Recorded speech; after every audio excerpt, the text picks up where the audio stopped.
8 మందికి పైగా భారత పౌరుల ప్రాణాలని బలిగొన్నారు. వాటికి మీద సరైనటువంటి చర్యలకి దిగుతున్నటువంటి ఆర్మీని కానీ కేంద్ర ప్రభుత్వాన్ని కానీ మేము మనస్ఫూర్తిగా అభినందిస్తూ ఈ దాడులను స్వాగతిస్తూ ఉన్నాం. ఇంతకుముందే పెద్దలు చాలామంది శ్రీనివాస్ గౌడ్ గారు కానీ స్వామి గౌడ్ గారు కానీ మా హమీద్ కానీ సుధాకరణ కానీ సుమిత్రానంద్ కానీ మా భుజంగరావు కానీ కళ్యాణ్ కానీ అందరం కూడా ఒక సుదీర్ఘకాలం ఉద్యోగ ఉపాధ్యాయ సంఘాల్లో పనిచేసినటువంటి వాళ్ళం. ఈరోజు ఉద్యోగులు పొందుతున్నటువంటి అనేక జీవన ప్రమాణాల కోసం అనేక మంది ముఖ్యమంత్రులతో కలబడి నిలబడి అనేక ఉద్యమాలు కొనసాగించి ఇవాళ భారతదేశంలోనే మెరుగైనటువంటి వేతనాలు పొందుతున్నటువంటి ఒక రాష్ట్రంగా రావడానికి కృషి చేసినటువంటి నాయకులమందరం. అందుకే ముఖ్యమంత్రి గారు నిన్న మాట్లాడినటువంటి మాటలు అందరినీ కూడా తీవ్రంగా బాధించినాయి. కారణం ఏంటంటే లక్షలాది ఉద్యోగుల ఆత్మగౌరవాన్ని రేవంత్ రెడ్డి మాటలు దెబ్బతీసినాయి. ఎందుకంటే తెలంగాణ ఉద్యోగులు మామూలు వేతనాల కోసం పనిచేస్తున్నటువంటి ఉద్యోగులు కాదు. ఒక సుదీర్ఘమైనటువంటి చరిత్ర తెలంగాణ ఉద్యోగులకు ఉంది.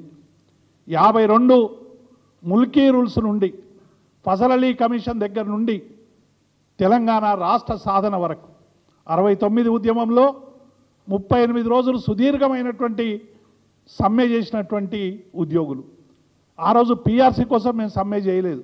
తెలంగాణ రాష్ట్రం రావాలి, ఉద్యోగుల మెరుగైనటువంటి పరిస్థితి ఉండాలి, 2వ తరగతి పౌరులుగా మా గడ్డ మీద మేము బతకకూడదు అనేటువంటి ఒక నినాదంతో పనిచేసినటువంటి ఉద్యోగులం అందరం కూడా ఈరోజు ఇటువంటి ఉద్యోగుల్ని ఒక పోరాటంలో పాల్గొన్నటువంటి వాళ్ళని భుజం కలిపి నడిచినటువంటి వాళ్ళని ఈ రాష్ట్ర అభివృద్ధిలో భాగస్వాములైనటువంటి వాళ్ళ పట్ల ముఖ్యమంత్రి ఇట్లా వ్యవహరించడం అనేటువంటిది ఇది దుర్మార్గం.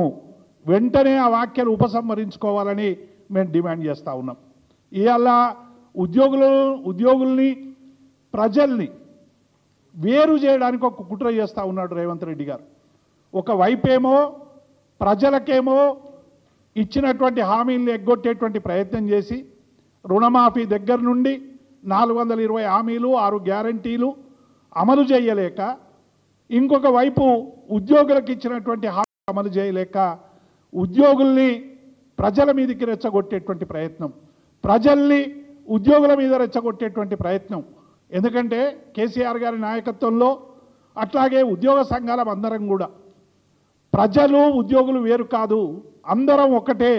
ప్రజల్లో భాగమైనటువంటి ఉద్యోగులకు ప్రజల ఉప్పు తిని జీతాలు తీసుకుంటున్నటువంటి ఉద్యోగులం ప్రజల కోసం పనిచేయాలని మేము ప్రజలతో మమేకమై సకల జనుల సమ్మె, ఇంతకుముందే పెద్దలు శ్రీనివాస్ గౌడ్ స్వామి గౌడ్ గారు చెప్పినట్టు అనేక ప్రజా ఉద్యమాల నిర్వహణలో ఒక ప్రముఖమైనటువంటి పాత్ర పోషించిన ఉద్యోగుల పట్ల ఇవాళ రేవంత్ రెడ్డి ఇటువంటి వ్యాఖ్యలు చేయడం. ఎందుకంటే సహజంగానే రేవంత్ రెడ్డికి ఆ ఉక్రోషం ఉంది. ఎందుకు ఉక్రోషం ఉందంటే తెలంగాణ ఉద్యమంలో ఆయన తుపాకీ పట్టుకొని బయలుదేరినప్పుడు మేమంతా ఉద్యమ వీరులుగా కార్యక్షేత్రంలో ఉన్నాం. మమ్మల్ని అందరినీ కూడా రకరకాలుగా వేధించడానికి ఆనాటి తెలుగుదేశంతో సహా వాళ్ళందరూ కూడా ఎట్లా ప్రయత్నం చేశారో మాకు అందరికీ తెలుసు. అందుకే ఆ అక్కస్తోనే మీరు ఆ రోజు ఉద్యమం చేస్తారా అనేటువంటి అక్కస్తోనే ఇవాళ తనకు వచ్చినటువంటి అవకాశాన్ని ఇవాళ ఉద్యోగుల మీద రిటైర్ అయిన ఉద్యోగులు ఎవరు ఇవాళ 10,000 మంది రిటైర్ అయినటువంటి ఉద్యోగులు 42 రోజులు సకల జనుల సమ్మె చేసిన వాళ్ళు ఏం మామూలు ఉద్యోగులు కాదు. పెన్ డౌన్ చేసినటువంటి వాళ్ళు, మిలియన్ మార్చి చేసినటువంటి వాళ్ళు, సంసద్ యాత్ర చేసినటువంటి వాళ్ళు ఈ ఉద్యోగులు ఇవాళ రిటైర్ అయితే వాళ్ళు దాచుకున్నటువంటి డబ్బును కూడా ఇవ్వలేక వాళ్ళని వేధిస్తున్నామంటే నీ షాడిజం ఎక్కడికి పోతున్నది అనేటువంటి విషయాన్ని మేము ఈ సందర్భంగా గుర్తు చేస్తూ ఉన్నాం.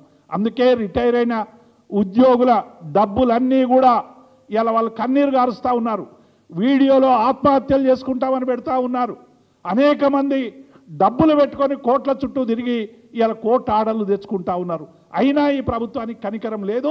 రిటైర్ అయినటువంటి ఉద్యోగులకు వెంటనే డబ్బులు చెల్లించే విధంగా ఈ ప్రభుత్వం చర్యలు తీసుకోవాలని మేమందరం కూడా డిమాండ్ చేస్తూ ఉన్నాం. ఎందుకంటే ఉద్యోగులు వాళ్ళు పెట్టుకుంటున్నటువంటి దాచుకున్నటువంటి డబ్బుల్నే మీరు ఇవ్వకుండా వేధించడం అనేటువంటిది రాజ్యాంగ విరుద్ధం. సుప్రీంకోర్టే అనేక సందర్భాల్లో చెప్పింది, రిటైర్ అయిన ఉద్యోగులు డబ్బులు ఎప్పుడు కూడా వాళ్ళకి ఇవ్వకుండా వేధించొద్దు, 3 నెలలు మ్యాక్సిమం 6 నెలల్లోగా వాళ్ళ సమస్యలను కూడా పరిష్కరించాలని. కానీ ఈ రాష్ట్రంలో సుప్రీంకోర్టు ఇచ్చినటువంటి తీర్పులు చెల్లవు, ఉద్యోగులు కోర్టుకు పోతే కోర్టులు ఇచ్చినటువంటి తీర్పులు చెల్లవు, పైగా ఉద్యోగులు ఏదో దోచుకున్నట్టు దాచుకున్నట్టు ఉద్యోగుల మీద నేను ఏది ఆపాలో చెప్పండి. ముక్కుసూటిగా మాట్లాడినట్టు నేను మా శ్రీధర్ బాబు గారు చెప్తా ఉన్నారు, ముక్కుసూటిగా మాట్లాడిండు, నిజాయితీగా మాట్లాడిండు మా సీఎం అని. మరి నిజాయితీగా మాట్లాడినటువంటి మీ రేవంత్ రెడ్డి మరి ఆనాడు నిజాయితీ లోపించి చెప్పిండా 2 లక్షల రుణమాఫీ అని, 2 లక్షల ఉద్యోగాలని, తులం బంగారం అని, ఉద్యోగులకు సంబంధించినటువంటి పిఆర్సీ ఇస్తామని, ఉద్యోగులకు సంబంధించినటువంటి అనేక సమస్యలు పరిష్కరిస్తామని, సిపిఎస్ రద్దు చేస్తామని ఆనాడు నిజాయితీ లోపించిందా శ్రీధర్ బాబు గారని మేము ఆ కాంగ్రెస్ పార్టీని ప్రశ్నిస్తూ ఉన్నాం. ఇలా నిజాయితీగా ముక్కుసూటిగా మాట్లాడి ఇదే ముక్కుసూటి ఆ రోజు మాట్లాడితే మా ప్రజలు ఎటో ఓటేయాలో నిర్ణయించుకునేటోళ్ళు. ఇలా ప్రజలను మీరు మోసం చేసి ఓట్లు వేయించుకొని గద్దెనెక్కిన తర్వాత ఇలా ముక్కుసూటి మాట్లాడడం అనేటువంటిది ఇది తగదు అని మేము ఈ ప్రభుత్వానికి చెప్తా ఉన్నాం.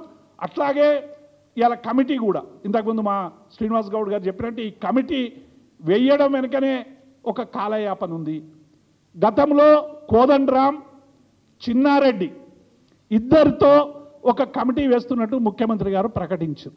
కోదండరాం దగ్గరికి మా ఉద్యోగ సంఘాలు 3 నెలల పాటు చెప్పులు అరిగే విధంగా సమస్యలన్నీ చిన్నారెడ్డికి చెప్పిండ్రు, కోదండరాంకి చెప్పిండ్రు, అందరికి కూడా చెప్పిండ్రు. చెప్పి ఆ సమస్యల పరిష్కారం కోసం ప్రయత్నిస్తున్నటువంటి తరుణంలో కోదండరాం మాయమైపోయిండు, చిన్నారెడ్డి మాయమైపోయిండు, కొత్తగా కేశవరావు ఇన్క్లూడ్ అయింది. కేశవరావు మిగతా 3 మంత్రులతో ఒక కమిటీ వేసి ఆ కమిటీ మీటింగ్ పెట్టకుండానే అది మాయమైపోయి ఇవాళ ఇంకొక కమిటీ వేసి అధికారులు ఒక మంత్రివర్గ కమిటీ తర్వాత అంతకంటే ఉన్నతమైనటువంటి కమిటీ ఉండాలి. లేకుంటే అధికారులు మంత్రివర్గం ఇద్దరు కలిసి కూర్చొని ఈ కమిటీ ప్రయత్నించాలి. కానీ ఇవాళ కమిటీ వేసినవంటేనే అందులో ఏం పెట్టావు, వైబుల్ రికమెండేషన్స్ ఇవ్వన్నట. వైబుల్ రికమెండేషన్స్ అంటే ఏమిస్తారు రికమెండేషన్స్? ఈ రాష్ట్ర ఆర్థిక పరిస్థితి లేదు, కోసుక నన్ను కోసుక తినండి అని ముఖ్యమంత్రి అన్నాడు కదా. మమ్మల్ని వీలైతే ముఖ్యమంత్రి చేత కాకపోతే మమ్మల్ని కూడా కోసుక తినండి అని అధికారులు వైబుల్ రిపోర్ట్ ఇస్తారా? ఏం రిపోర్ట్ ఇస్తారు? ముఖ్యమంత్రి గారు 8 గంటలు మాట్లాడిండు కమాండ్ కంట్రోల్ రూమ్లో, అన్ని విషయాలు చెప్పిండ్రు. ఇక కొత్తగా చెప్పే విషయాలు లేవు. మళ్ళీ వీళ్ళందరూ కూర్చొని చర్చించి చేసేటువంటి పద్ధతి. అయినా మా ఉద్యోగ సంఘాలు సమయస్ఫూర్తితో వ్యవహరించి కమిటీ వేసినా పర్వాలేదు, మా ఉద్యోగుల సమస్యల పరిష్కారం కావాలని ఆ కమిటీ దగ్గరకు పోతా ఉన్నారు, ఆ కమిటీకి చెప్తా ఉన్నారు. అన్ని మార్గాలని ఇలా ఉద్యోగ సంఘాలు తమకు అనుకూలంగా మలుచుకుంటున్నాయి. కానీ ప్రభుత్వం ఏం చేస్తూ ఉన్నది? ముఖ్యమంత్రి నేరుగా ఎంటర్ అయిపోయి ఇలా ఉద్యోగులు సమ్మె చేస్తామని లేదు, ధర్నా చేస్తామన్నారు, మా నిరసన తెలుపుతామన్నారు. నిరసన తెలిపితే ఏమన్నాడు అసెంబ్లీలో ముఖ్యమంత్రి గారు? ఎవరైనా కష్టం వచ్చి నిరసన తెలిపితే 2 గంటలు ఎక్కువ పని చేయాలని వారు చెప్పిండ్రు. మరి సోనియా గాంధీ, రాహుల్ గాంధీ మీద ఈడీ కేసులు పెడితే మీరెందుకు ధర్నాలు చేసిండ్రు రోడ్ల మీదకి వచ్చి? మీరు కూడా 2 గంటలు ప్రజల కోసం ఎక్కువ పని చేసేది ఉండే, 3 గంటలు ఎక్కువ పని చేసేది ఉండే. ఆర్థిక పరిస్థితి బాగాలేదంటే ఇలా మంత్రులు హెలికాప్టర్లు ఎందుకు తిరుగుతున్నారు? స్టడీ టూర్ల మీద కోట్ల రూపాయలు ఎందుకు ఖర్చు పెడుతున్నారు? అందాల పోటీలు 250 కోట్లు పెట్టి అందాల పోటీలు ఎట్లా పెడుతున్నారు? హెలికాప్టర్లు, తాండూరుకి హెలికాప్టరు, నల్గొండకి హెలికాప్టరు. ఇంకా మా శ్రీధర్ బాబు గారు చెప్తారు, మాకు చిన్నపిల్లల్లాగా కార్ల కంటే హెలికాప్టర్కి తక్కువ ఖర్చు అవుతుందట. ఇది ఎక్కడైనా ప్రజలందరూ ఇలా హెలికాప్టర్ కార్లు వద్దు, మేము కార్లు వదిలేస్తాం, మాకు అందరికి హెలికాప్టర్లు సప్లై చేయమని మేము అడుగుతున్నాం. మా కార్లన్నీ మీకు హ్యాండ్ ఓవర్ చేస్తాం. మరి కార్లలో తిరిగితే తక్కువైతే హెలికాప్టర్లే నయం కదా మాకందరికి, ప్రజలకందరికి కూడా. మరి ప్రజలకందరికి హెలికాప్టర్లు పెట్టండి. ఎట్లా మాట్లాడుతున్నారో కనీసం పరిజ్ఞానం లేకుండా ఇవాళ ఉద్యోగులను కానీ ప్రజలను కానీ వంచేటువంటి ప్రయత్నం చేస్తూ ఉన్నారు. మేము చాలా ఉద్యోగ సంఘాలుగా మేము నిన్న మా స్వామి గౌడ్ గారు, శ్రీనివాస్ గౌడ్ గారి నాయకత్వం మేమందరం కూడా నిన్న కూర్చొని విపులంగా చర్చించినాం. ఇంకా కొంతమంది అందుబాటులో లేని నాయకులందరితో కూడా మాట్లాడుతూ ఉన్నాం. 4వ తరగతి ఉద్యోగులు కానీ ఏ పార్టీలైనా ఉండని, పార్టీలకు అతీతంగా వాళ్ళకి ఏ రాజకీయ అనుబంధమైనా ఉండని అందరి ఉద్యోగులతో మాట్లాడతాం. మీరు ఉద్యోగులు రాజకీయ కుట్ర చేస్తున్నారు ఉద్యోగులు అన్నాడు. అవును, డెఫినెట్గా సకల జనుల సమ్మెలో పాల్గొన్నోళ్ళం, పెండౌన్లో పాల్గొన్నోళ్ళం, జైళ్ళకు పోయినటువంటి ఉద్యోగులం. మేము మా ఉద్యోగులతో మాట్లాడితే రాజకీయ కుట్రనా? డెఫినెట్గా మాట్లాడతాం మా ఉద్యోగులతో. ఎందుకు మాట్లాడదు? వాళ్ళు ఏమైనా నిషేధిత సంస్థలా వాళ్ళు మాట్లాడకపోవడానికి? 30 ఏళ్ళు సుదీర్ఘకాలం పనిచేసినటువంటి ఉద్యోగులకు ఏ చిన్న కష్టం వచ్చినా మాట్లాడతాం, స్పందిస్తాం, వాళ్ళ వెంట నడుస్తాం, అవసరమైతే ఉద్యమ కార్యాచరణలో కూడా పాల్గొంటాం. దానికి మేము ఒక పార్టీ రాజకీయ పార్టీలో ఉన్నంత మాత్రాన మమ్మల్ని ఎలిమినేషన్ చేసేటువంటి ప్రయత్నం చేస్తున్నావా కాంగ్రెస్ ప్రభుత్వం? కాంగ్రెస్ నాయకులు మాత్రం అన్ని ఉద్యోగ సంఘాల మీటింగ్లకు పోవచ్చు, మాట్లాడవచ్చు, ఉపన్యాసాలు ఇవ్వచ్చు, కానీ బీఆర్ఎస్ పార్టీకి సంబంధించినటువంటి నాయకులు వస్తే మాత్రం రాజకీయ కుట్ర అవుతుందా? మేము ఏం రాజకీయ కుట్ర చేసాం? మా కేటీఆర్ గారు చాలా స్పష్టంగా చెప్పిర్రు, సమ్మెలకు పోవడం అనేటువంటిది మేము ఏం ఆహ్వానిస్తలేము, ఈ సమస్యలు పరిష్కారం కావాలంటున్నాం. కేటీఆర్కు నైతిక హక్కు లేదట. ఇంకొక ఆయన మాట్లాడేది కేటీఆర్కు నైతిక హక్కు లేదా? ఉద్యమంలో పాల్గొనని రేవంత్ రెడ్డికి నైతిక హక్కు లేదా? ప్రజలు చూస్తూ ఉన్నారు, ఎవరికి నైతిక హక్కు లేదు. కేటీఆర్కు ఇలా డెఫినెట్గా ఉద్యోగుల సమస్యల మీద మాట్లాడే నైతిక హక్కున్న నాయకుడే కేటీఆర్ అనేటువంటి విషయాన్ని మేము ఈ సందర్భంగా గుర్తు చేస్తూ ఉన్నాం. మాతో రాస్తా రోకోలో పాల్గొన్నాడు, మాతో సకల జనుల సమ్మెలో పాల్గొన్నాడు, మాతో పెండౌన్లో పాల్గొన్నాడు. ఒక కేటీఆరే కాదు, మా కేసీఆర్ పాల్గొన్నాడు, హరీష్ రావు పాల్గొన్నాడు, మా బీఆర్ఎస్ నాయకులందరూ కూడా, ఆనాడు టీఆర్ఎస్ నాయకులందరూ కూడా మాతో 2 రోజులు ఇందిరా పార్క్ దగ్గర మాతో నిద్ర చేసిండ్రు హరీష్ రావు కానీ కేటీఆర్ కానీ. ఏదైనా మాట్లాడే హక్కు ఉందంటే వాళ్ళిద్దరికే ఉంది అనేటువంటి విషయాన్ని కూడా మేము ఈ సందర్భంగా గుర్తు చేస్తూ ఉన్నాం. కాబట్టి డెఫినెట్గా ఉద్యోగులకు సంబంధించినటువంటి అన్ని సమస్యలకు మేము డెఫినెట్గా అందరితో మాట్లాడతాం. అందరితో మాట్లాడి ఏదైతే వారం రోజులు టైం తీసుకోండి. మీరు ఎప్పుడు ఉద్యోగులకు మీ ఆర్థిక పరిస్థితి చెప్పండి, ఏమైనా చెప్పండి, ఏదైనా బోధించండి. మేమేం సమ్మెలు చేయాలి, వాళ్ళ రోడ్ల మీద మేము 10 మంది ముఖ్యమంత్రులతో చర్చల్లో పాల్గొన్నటువంటి వాళ్ళం. మాకు తెలియదా చర్చలు అంటే ఏంది, పీఆర్సీ అంటే ఏంది, ఆర్థిక స్థితి ఏంది? 43% పీఆర్సీ ఇచ్చేటప్పుడు కేసీఆర్ గారు ఆర్థిక మంత్రి ఆనాడు ఉన్నటువంటి ఆర్థిక కార్యదర్శి అడ్డం చెప్పారు, సార్ 43% ఇస్తే ఆర్థికంగా ఇబ్బందులు ఎదురైతే అని. మనసున్న నాయకుడు కేసీఆర్ కాబట్టి ఉద్యమంలో పాల్గొన్నటువంటి ఉద్యోగులకు మెరుగైనటువంటి వేతనాలు ఇవ్వాలని చెప్పి ఆర్థిక శాఖ ఇచ్చిన నివేదికను పక్కకు పెట్టి ఉద్యోగ సంఘాలు ఇచ్చిన నివేదికకు ఆధారంగా 43% ఫిట్మెంట్ ప్రకటించినటువంటి నాయకుడు కేసీఆర్ గారు. అట్లాగే ఆ తర్వాత కూడా కరోనా వచ్చినా, ఆర్థిక ఇబ్బందులున్నా 30% రెండవసారి ఫిట్మెంట్ కూడా ఇచ్చినటువంటి నాయకుడు కేసీఆర్. నువ్వు ఏమిస్తావో ఫిట్మెంట్? ఇలా కేసీఆర్ను మరిపిస్తా అంటున్నావు కదా. 45% ఇలా 51% ఫిట్మెంట్ అడుగుతున్నది ఈ ఉద్యోగులకు. డిఏ లేకుండా 5 డిఏలు 317 పరిష్కరించు, సిపిఎస్ రద్దు చేయి, ఉద్యోగుల ఆత్మగౌరవాన్ని పెంచేటువంటి ప్రయత్నం చేయమని చెప్పి మేము డిమాండ్ చేస్తూ ఉన్నాం.